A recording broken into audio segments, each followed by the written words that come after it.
Bom dia a todos, queridos e queridas companheiros e companheiras de jornada rumo à luz, rumo à ascensão espiritual e planetária. Tudo bem com vocês, meus queridos, minhas queridas?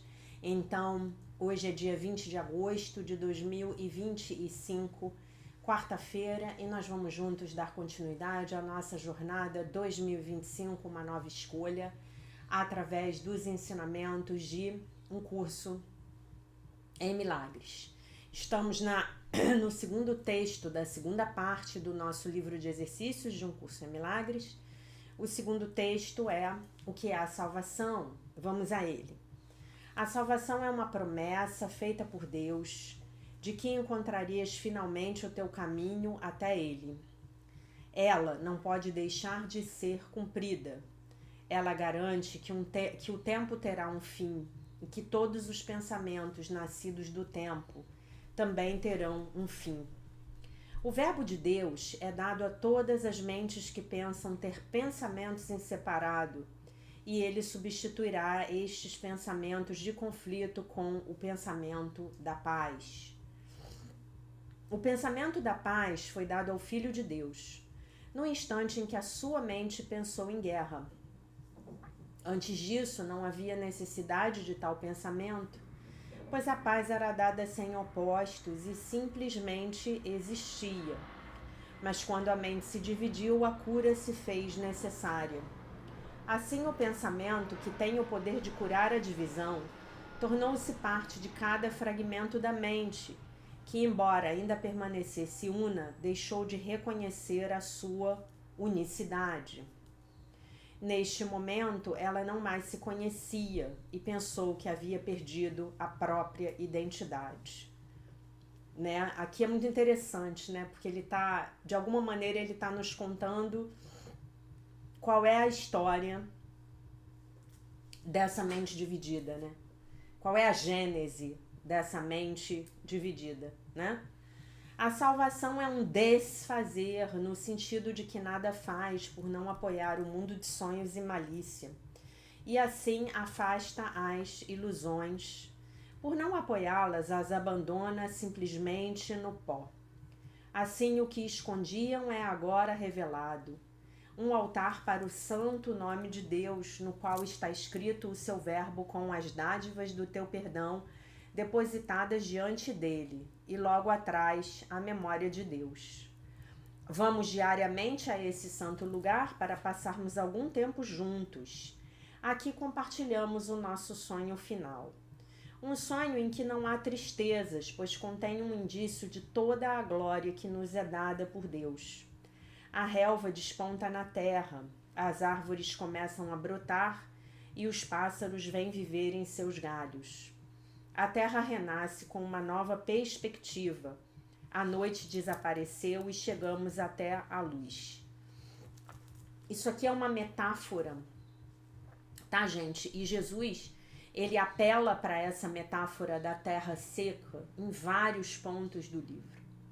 Não apenas no livro texto, não apenas no livro de exercícios, mas também no livro texto, tá? É uma metáfora a respeito de como é a vida na matéria quando você está afastado de Deus. Né? Como é a vida no mundo fenomênico quando você está desconectado da sua fonte. Né?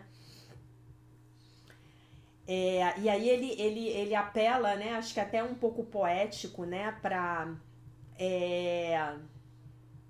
utilizar, né, fazer uso dessas comparações. A Terra nasce com uma nova perspectiva.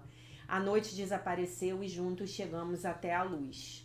Daqui damos a salvação ao mundo, pois é aqui que a salvação foi recebida, né?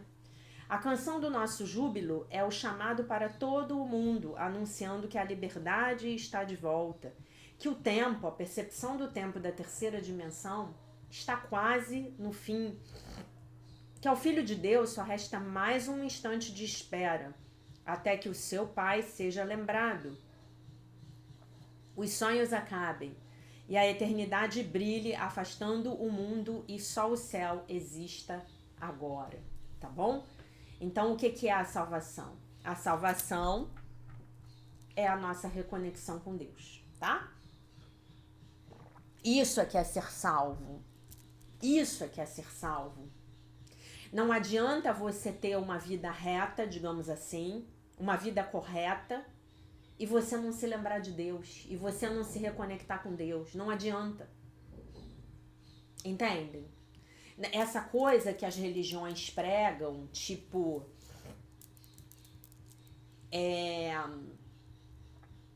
você, se for um bom cristão aqui, né? Principalmente, eu vou falar das religiões cristãs, né? Na Terra você terá a salvação eterna. Não, não. Você precisa se reconectar com Deus. Claro que se você se reconectar com Deus, você vai ter uma vida reta. Entendem? Entendem isso? A salvação é a nossa reconexão com o Criador. E é a nossa reconexão com o Criador a partir de um movimento ativo, a partir de uma ação, a partir do teu próprio desejo. Você vai desejar experimentar a sua reconexão com Deus. É como você, é sempre o que eu digo para vocês, né? Como você, todos os dias à noite, você bota o seu celular para carregar, ou de manhã, ou na hora do almoço, sei lá como você faz, né? A última coisa que eu faço antes de dormir é pegar os meus 2 telefones e botar eles no silencioso e botar para carregar. E aí eu tava vendo um post no Instagram ontem, hilário, dizendo assim, uma pessoa que coloca o celular no silencioso antes de dormir é uma pessoa que já aprendeu grandes lições, alguma coisa assim, né? Fazendo um elogio. Eu me acabei de rir, né? E, enfim, é uma ação, é uma decisão. É mais do que uma ação, é uma decisão. Nós decidimos nos reconectarmos com Deus, tá? E a partir daí ocorre a salvação. E outra coisa, nas religiões tradicionais, você precisa de um intermediário para se reconectar com o seu Criador, né? E quem vem a ser esse intermediário? O seu pastor, o seu padre, o seu rabino, o seu imã, o seu sacerdote. Você precisa dele para se reconectar com Deus. O que o Curso em Milagres nos ensina é que o nosso intermediário já está dentro de nós. E esse intermediário é o Divino Espírito Santo, tá? Então você não precisa de um intermediário. Eu aqui não sou, a Raquel brincou ontem, né? Falou que ontem eu encarnei a pastora. Obrigada, Raquel. Eu nem achei que tinha encarnado a pastora ontem, né? Tem dias que a pastora vem com tudo, né? Ontem nem foi um dia, ontem eu tava calma. Tem dias que eu começo esses vídeos, eu me dá uma certa indignação com coisas que eu vejo e aí equívocos, né? Na minha opinião, no meu ponto de vista, e aí eu encarno a pastora. Mas ontem nem foi o caso. Então, gente, o que eu sou aqui? Eu sou intermediária para vocês? Não. Não. Nem Jesus diz isso. Jesus diz que ele é o nosso irmão mais velho, a quem nós nem devemos reverência. Ele é muito explícito a respeito disso. Ele diz que a nossa reverência deve ir apenas para Deus, nosso Pai. Ele é apenas o nosso irmão mais velho que já trilhou os caminhos que nós começamos a trilhar há pouco, tá? E este A é com H. Começamos a trilhar há pouco, A com H do verbo haver, né? Então, eu sou uma facilitadora de um curso em milagres, ok? Quando Jesus fala, ninguém vem ao Pai, ou ninguém chega ao Pai, ninguém vem ao Pai a não ser por mim. Vocês lembram dessa frase? Ninguém vem ao Pai a não ser por mim. Então é uma frase emblemática aí dos evangélicos. Deixa eu ver se eu consigo se eu consigo achar aqui para vocês nos evangelhos, tá bom? É uma frase famosa. E eu já vou explicar para vocês como João 14:6. Ninguém vem ao Pai a não ser por mim. Ela expressa a ideia de que Jesus Cristo é o único caminho para se chegar a Deus Pai.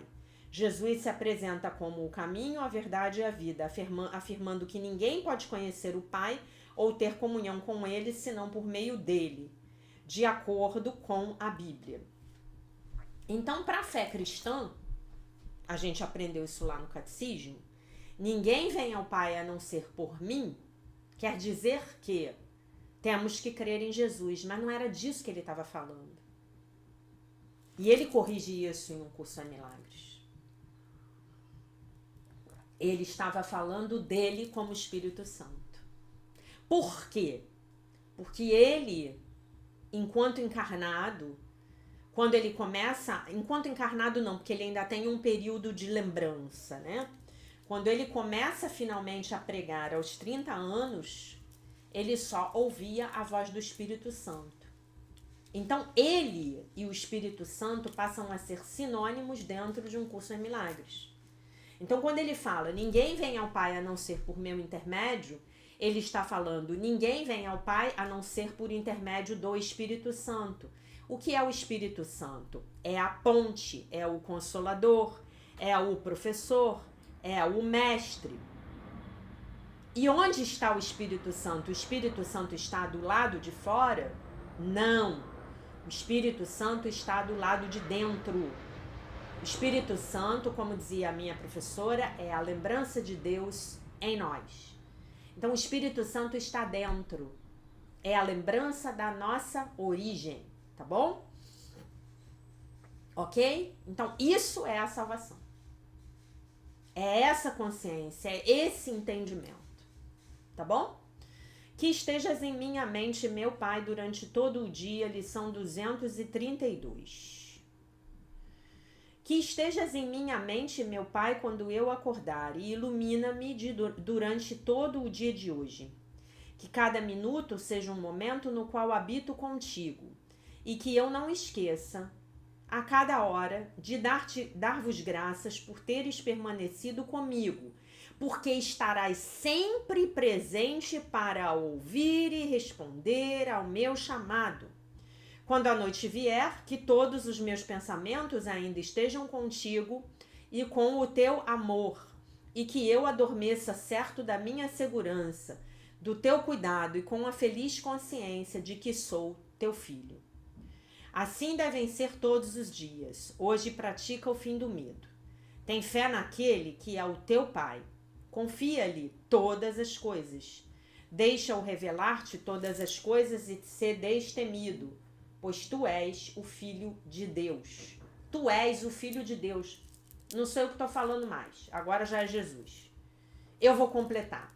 Tu és o Filho de Deus, perfeito, inteiro, completo, maravilhoso, curado, íntegro, isento de pecado. Tá bom? Não me furtarei a lembrar a vocês que, se nós pegarmos esta frase, ninguém vem ao Pai a não ser por meu intermédio, e interpretarmos esta frase a partir do sistema de pensamento do ego, nós temos um motivo para a segregação religiosa. Então, nós vamos dizer que o nosso irmão, que, por exemplo, é muçulmano e não acredita em Jesus, até o muçulmano é um pouco ruim, porque o muçulmano acredita em Jesus Cristo como um grande profeta, né? Não é a base do ensinamento, evidentemente, a base do ensinamento do Islã é o Alcorão, né? Que foi revelado pelo arcanjo Gabriel para o profeta Maomé, né? Que é uma religião muito mal compreendida, na minha opinião, porque tem muita gente doida. Muitos fundamentalistas religiosos que interpretam incorretamente a religião e a utilizam para justificar atos horrendos. Mas é preciso que nós lembremos que isso também aconteceu com religiões cristãs lá na época das cruzadas, tá bom? Então, voltando, eu posso dizer, por exemplo, que um judeu que não reconhece Jesus como profeta, então ele não chegará ao Pai. Por que não chegará ao Pai? Porque ninguém vem ao Pai a não ser por mim, né? Não é isso. Quando nós interpretamos essa frase corretamente, nós nos lembramos de que Ninguém vem ao Pai a não ser por intermédio do Espírito Santo. E todos têm o Espírito Santo onde? Dentro da mente. Então é o que eu brinco com vocês. Se você estiver lá numa prisão na Síria, preso lá na prisão na Síria, o Espírito Santo está com você. Deus está com você. E em maior ou menor tempo, quando você começar a interagir com ele, ele vai tirar você da prisão na Síria. Ele vai te livrar da prisão na Síria, tá bom? Então vejam que Jesus realmente, quando ele vem e dita um curso em milagres, ele corrige a coisa toda, né? Ele nos deixa, como é que eu vou dizer para vocês? Ele nos deixa absolutamente seguros de que Deus é esse Pai eterno, esse Pai amantíssimo, esse Pai que jamais vai excluir, esse Pai que jamais vai separar, esse Pai que jamais vai dizer: esse é o meu filho favorito e você é o filho que agiu mal, portanto não amo você. Tá? Entenderam? Vamos para o texto do dia 20 de agosto do livro de Melo de Beach, A Linguagem da Liberdade. Um belíssimo texto chamado Honestidade nos Relacionamentos. Podemos ser honestos e diretos sobre os nossos limites nos relacionamentos e sobre os parâmetros de uma determinada relação. Talvez nenhuma área de nossas vidas reflita mais a unicidade e a individualidade da recuperação dos relacionamentos codependentes do que a dos nossos relacionamentos. Alguns estão numa relação de compromisso, outros estão numa relação de namoro, enquanto outros não. Uns estão vivendo com alguém, outros desejariam estar vivendo com alguém. Alguns desejariam estar comprometidos, outros se envolvem num novo relacionamento depois da recuperação. E outros permanecem nos mesmos relacionamentos de antes de começarem a se recuperar. Também temos outros relacionamentos. Temos amizades, relacionamentos com crianças, com os pais, com os parentes. Temos relações profissionais, relações com os colegas de trabalho. Precisamos ser capazes de ser honestos e francos em nossos relacionamentos. Uma área na qual podemos ser honestos e francos são os parâmetros dos nossos relacionamentos. Podemos definir nossas relações com as pessoas, uma ideia sobre a qual escreveram Charlotte Cowles e outros escritores. E podemos pedir às pessoas que sejam honestas e diretas, definindo sua visão do relacionamento conosco. É confuso estar num relacionamento e não sabermos direito onde estamos, seja no trabalho, numa amizade, com parentes ou no amor. Temos o direito de ser diretos sobre o que define a relação, o que queremos que ela seja. Mas os relacionamentos envolvem duas pessoas que têm direitos iguais e deveres também, né, gente? A outra pessoa também precisa ser capaz de definir a relação, os parâmetros da relação para ela. Temos o direito de saber e perguntar, assim como as outras pessoas também o têm. A honestidade é a melhor política. Podemos estabelecer limites. Se alguém deseja uma relação mais intensa do que nós desejamos, podemos ser claros e honestos sobre o que queremos, sobre o nível de participação que pretendemos. Podemos dizer à pessoa o que razoavelmente esperar de nós, porque é isso que queremos dar. Como a pessoa lidará com isso, é problema dela, né? Então a pessoa vai ter que aprender a lidar com os limites que nós estamos dando. E se nós queremos ou não dizer a ela, aí o problema é nosso. Se eu não comunicar os meus limites, o outro não poderá adivinhar. E só abrindo um parênteses aqui, quando a gente acha que o outro tem que adivinhar, estamos na criança interior ferida, tá? Adulto não adivinha nada, tá? Ah, não, Jaque, você não sabe, eu tenho uma cartomante maravilhosa, ela adivinha tudo. Bom, aí depois você manda o telefone dela aí pra mim nos comentários, pra nós, tá? Podemos estabelecer limites e definir amizades quando existir confusão. Podemos mesmo definir relacionamentos com as crianças, se os relacionamentos ficarem exigentes demais e excederem os nossos parâmetros. Precisamos definir as relações de amor e o que isso significa para cada pessoa. É monogamia ou é poliamor, né? Como eu costumo dizer que é poliego, mas é monogamia ou é poliamor? Aí você escolhe. Nenhum julgamento. Para mim, poliamor é poliego. Temos o direito de perguntar e receber respostas claras. Temos o direito de fazer nossas próprias definições e de ter nossas próprias experiências. Assim como a outra pessoa também. Honestidade e franqueza são a única política. Às vezes não sabemos o que queremos num relacionamento. Às vezes é a outra pessoa que não sabe, mas quanto mais cedo definirmos o relacionamento com a ajuda da outra pessoa, mais cedo podemos decidir um curso de conduta apropriado para nós mesmos. Quanto mais claros formos num relacionamento, mais podemos cuidar de nós mesmos nesse relacionamento. Temos o direito aos nossos limites, desejos e necessidades, assim como a outra pessoa também. Não podemos forçar alguém a estar num relacionamento ou participar num nível que desejamos, se esse alguém não quiser. Todos nós temos o direito de não ser forçados. Então, se o outro quer poliamor e você não quer, respeite o direito dele de querer poliamor. Respeite. Vá embora e busque um que não queira poliamor, que queira a mesma coisa que você, tá? O poliamor aí, exemplo, é meio piada, mas, por exemplo, se você quer ter filhos e o seu namorado não quer, termine o namoro e vá buscar um que queira ter filhos com você, que queira ser pai dos seus filhos. Ou vice-versa, tá? A informação é uma ferramenta poderosa e saber o que um determinado relacionamento representa, seus limites e definições. Aí tem um erro de tipografia, tá? Tá escrito definições. Nos dará o poder de cuidar de nós mesmos dentro dele. Os relacionamentos levam algum tempo para se formarem, mas num determinado ponto temos o direito de esperar uma clara definição do que aquela relação representa e dos seus limites. Se as definições colidem, somos livres para tomar uma nova decisão, baseados na informação apropriada sobre o que precisamos fazer para cuidar de nós mesmos. A oração. Hoje me empenharei em conseguir clareza e franqueza em meus relacionamentos.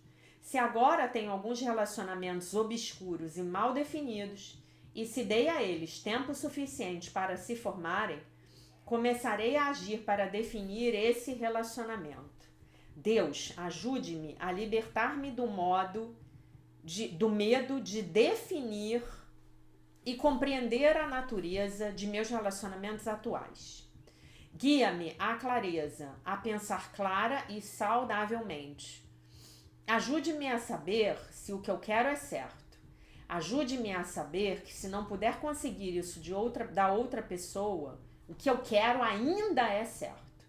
Mas não é possível no momento, não é possível com aquela pessoa talvez. Ajude-me a aprender a não abrir mão do que eu quero e necessito, mas dê-me o poder de fazer escolhas apropriadas e saudáveis sobre onde conseguir isso. Gente, isso é importante, tá?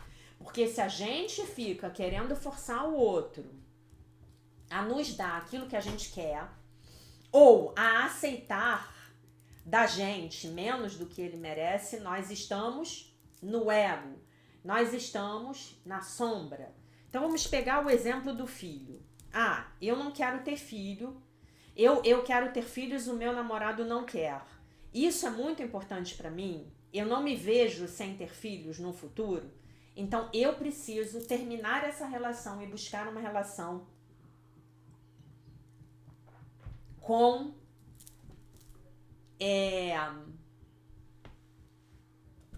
um homem que queira ter filhos e com um homem que queira ter filhos comigo. Porque o homem pode olhar pra mim e falar assim, com essa mulher aí não quero ter filho não. Imagina que mulher desmazelada, meus filhos vão ser desmazelados, né? Ok? Agora, entendam que nos relacionamentos há os itens que são não negociáveis. O que eu considero? Meus objetivos de vida, os meus valores, os meus interesses, né? Essas coisas são não negociáveis. Eu brinquei do poliamor. O poliamor é uma questão de valor. O meu valor é monogamia, o seu também é? Beleza. O meu valor é poliamor, o seu também é? Né? Então é isso.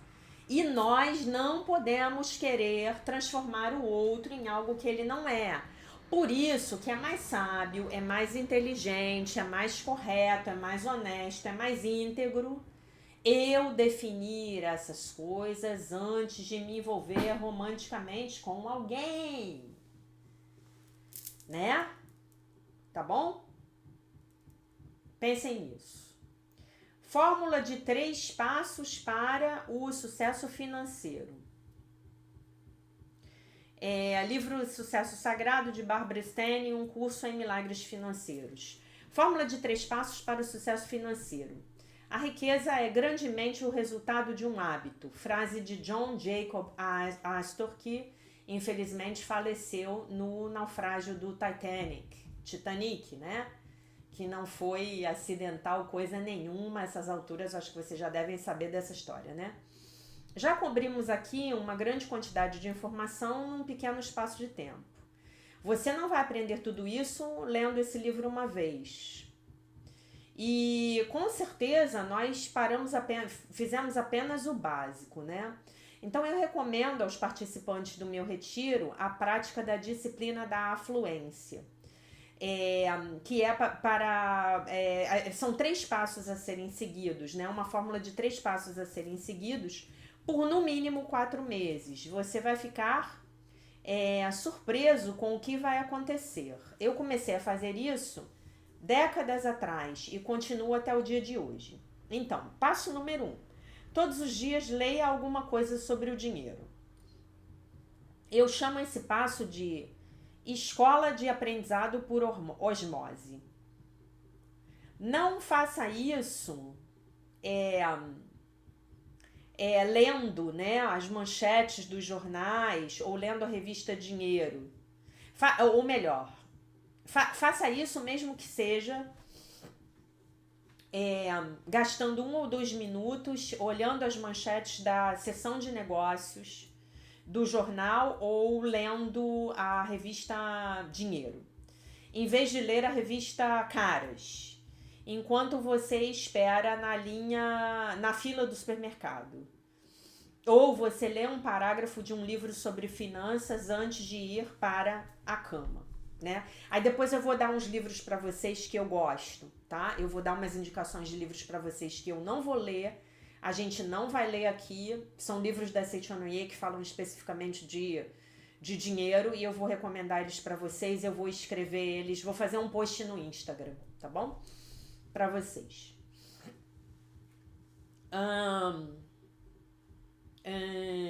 Então, ficar mais inteligente a respeito do dinheiro é uma questão de você se familiarizar com o jargão e com as tendências atuais. O momento do país tá bem legal pra gente aprender sobre dinheiro, né, gente? Aviso, foque nos fatos, ok? Não foque no medo do qual a mídia se alimenta. As más notícias vendem. Faça o seu melhor para ignorar o drama e foque apenas em educar a si mesmo. Há incontáveis sites de educação financeira na internet. Aí ela dá recomendações de sites americanos. Vou mandar para vocês também recomendações de sites, tá? Todas as semanas fale sobre dinheiro, especialmente com pessoas que saibam mais do que você. As mulheres, em particular, raramente se engajam em discussões sobre finanças, a não ser quando estão se queixando do dinheiro. Quando foi a última vez que você se sentou com seus amigos ou colegas e perguntou como eles aprenderam sobre as finanças, como investiram no seu como fizeram para investir no seu portfólio, ou qualquer conselho que possam ter. Eu sugiro que você forme um grupo de estudos de finança ou de livros de finança com os seus amigos. Há também clubes de dinheiro. E aí eu sugiro a vocês fortemente que assistam os vídeos da Associação da Prosperidade da Seitonoye do Brasil, APSIB.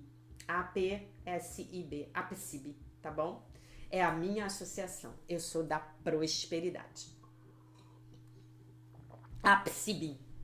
Todos os meses economize automaticamente. Simplesmente preencha um formulário de poupança automática e o seu banco vai sacar o seu dinheiro automaticamente da sua conta de pagamentos ou da sua conta salário para a sua conta poupança. Você não perde aquilo que você não vê. Automatize os seus investimentos também.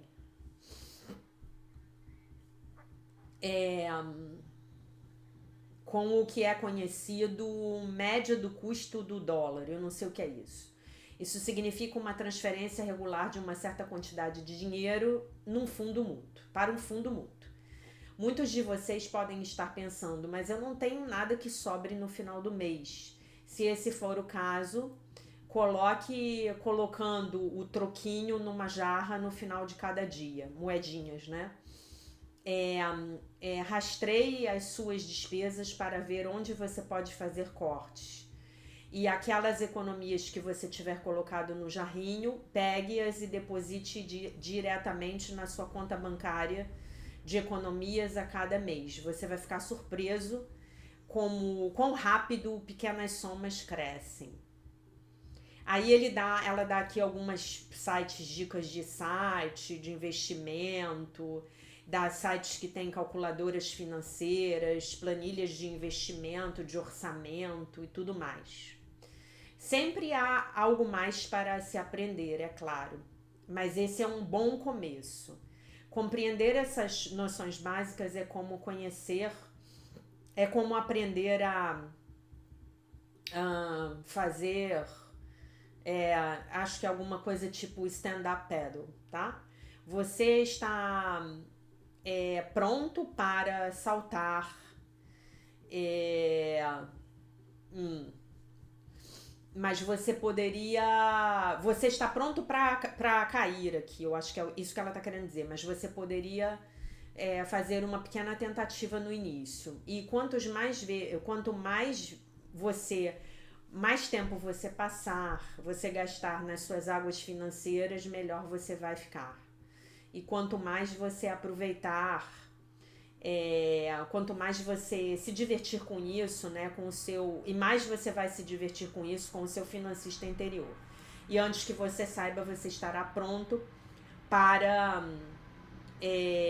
brincar no quarto e final estágio do sucesso sagrado, que a gente vai ler no próximo capítulo amanhã. Lição do dia: que estejas em minha mente, meu Pai, durante todo o dia. Na verdade, ele já está, né? Eu só apenas estou aqui me lembrando de que ele já está e me lembrando de me reconectar com ele. Que cada minuto seja um momento no qual habito contigo e que eu não me esqueça a cada hora de te dar graças por teres permanecido comigo e porque estarás sempre presente para ouvir e responder ao meu chamado. Quando a noite vier, que todos os meus pensamentos ainda estejam contigo e com o teu amor. E que eu adormeça certo da minha segurança, do teu cuidado e com a feliz consciência de que sou a tua filha. Assim devem ser todos os dias. Hoje pratica o fim do medo. Tem fé naquele que é o teu Pai. Confia-lhe todas as coisas. Deixa-o revelar-te todas as coisas. E sê destemido, pois tu és o Filho de Deus. Tá bom? Então, meus queridos e minhas queridas, eu espero que vocês tenham gostado do vídeo de hoje, da explicação que eu dei para vocês sobre essa frase emblemática: ninguém vem ao Pai a não ser por meu intermédio, tá bom? Essa é uma frase aí que, inclusive, acho que vai ajudar muito vocês a se desvencilharem de quaisquer tipo de preconceitos religiosos que vocês tenham com os amigos e parentes que não sejam da religião cristã, tá bom? E é isso aí.